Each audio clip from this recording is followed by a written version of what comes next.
Perkenalkan, nama saya Valentino Sela dengan NIM 1906 11102319. Saya akan membahas tentang perekonomian Indonesia. Yang pertama, kondisi perekonomian Indonesia saat ini. Pertumbuhan ekonomi triwulan 2 2021 menembus zona ekspansif. Jakarta 5 Agustus 2021. Pertumbuhan ekonomi Indonesia pada triwulan 2 2021 tumbuh sebesar 7,7% YoY, tertinggi dalam 16 tahun terakhir.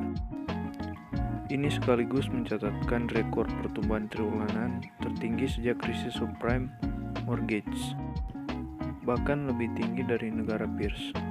Pertumbuhan tersebut dicapai pada saat kasus aktif COVID-19 yang rata-rata selama triwulan 2 2021 yang tercatat mencapai sekitar 113.218 kasus. Hal ini menunjukkan pemulihan ekonomi terus berlanjut dan tingginya angka kepercayaan masyarakat maupun investor terhadap penanganan COVID-19 dan pemulihan ekonomi nasional atau PCPN yang dilakukan pemerintah.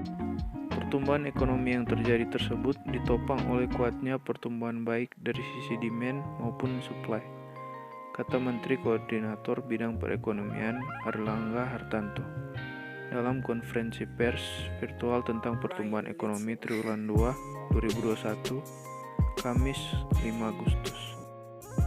Dari sisi demand, komitmen pemerintah dalam PCPN mendorong konsumsi pemerintah tumbuh mencapai 8,6% YoY. Komitmen ini secara bersamaan telah berhasil meningkatkan konsumsi rumah tangga sebesar 5,93% YoY dan konsumsi NLPRT tumbuh juga sebesar 4,12% YoY. Pembentukan modal tetap bruto juga tumbuh tinggi sebesar 7,54% seiring dengan membaiknya kondisi perekonomian domestik yang mendorong kapasitas produksi dunia usaha. Membaiknya perekonomian global juga membuat ekspor tumbuh sangat tinggi sebesar 31,78% YoY, disusul dengan impor yang tumbuh sebesar 31,22% YoY. Sedangkan dari sisi supply, seluruh sektor lapangan usaha mengalami perbaikan. Sektor industri pengolahan sebagai kontributor terbesar PDB tumbuh positif sebesar 6,5% YoY. Sektor utama lainnya juga tumbuh signifikan, antara lain sektor transportasi dan pergudangan yang tumbuh sebesar 25,10% YoY, dan sektor akomodasi dan makanan minuman yang tumbuh sebesar 21,58% YoY. Permasalahan utama: 1. Kemiskinan, 2. Pengangguran, 3. Daya beli stagnan, 4. Daya saing rendah, 5. Kualitas sumber daya manusia. Solusinya adalah 1. Memulihkan kepercayaan konsumen, 2. Mendorong daya beli, 3. Mereformasi iklim investasi, 4. Meningkatkan ekspor, 5. Mendukung vaksinasi COVID-19, dan yang terakhir mengalokasikan dana untuk sektor kesehatan, perlindungan sosial, dukungan UMKM, dan pembiayaan koperasi. Selanjutnya, topik yang kedua, ekonomi Indonesia pada saat pandemi COVID-19. Pada awal pandemi, terjadi kelangkaan barang dan kenaikan tagihan. Kelangkaan barang ini disebabkan karena adanya kelompok masyarakat yang memborong secara besar-besaran dan menimbun dalam jumlah yang sangat banyak. Penimbunan ini dilakukan oleh golongan ekonomi menengah ke atas karena kekhawatiran pembatasan aktivitas yang mungkin terjadi selama pandemi. Yang selanjutnya adalah kenaikan tagihan. Kenaikan tagihan ini pun merebak di tengah pandemi dan membuat banyak konsumen yang meminta penjelasan dari pihak terkait.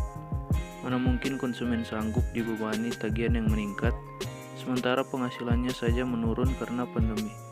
Kejadian lonjakan tagihan listrik ini membuat YLKI atau Yayasan Lembaga Konsumen Indonesia sampai turun tangan dengan mendesak pihak PLN agar melakukan audit dan juga melakukan tera ulang kilowatt hour atau KWH meter demi memperoleh data yang sesuai lapangan. Hal ini dilakukan demi menghindari adanya kesalahan sehingga membuat tarif listrik semakin meningkat. Fenomena ekonomi yang terjadi selama pandemi.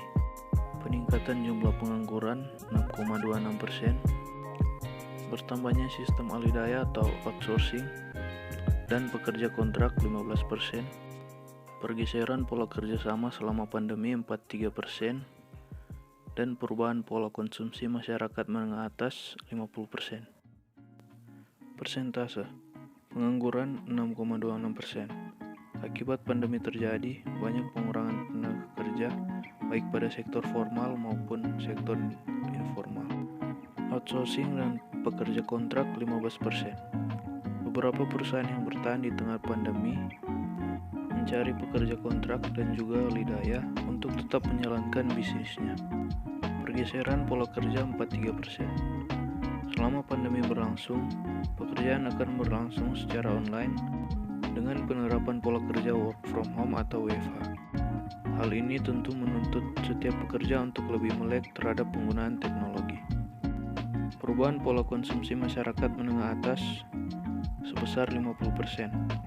Kelompok masyarakat kelas menengah atas lebih memilih untuk menyimpan dana mereka daripada berbelanja selama pandemi terjadi.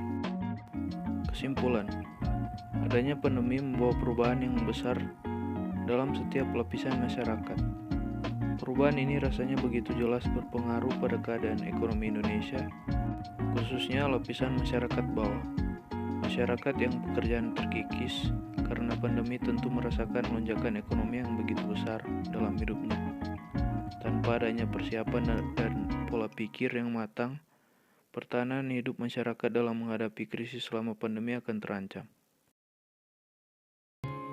Sekian presentasi video dari saya.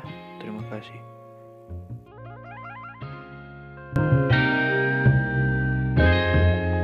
Ryan Little.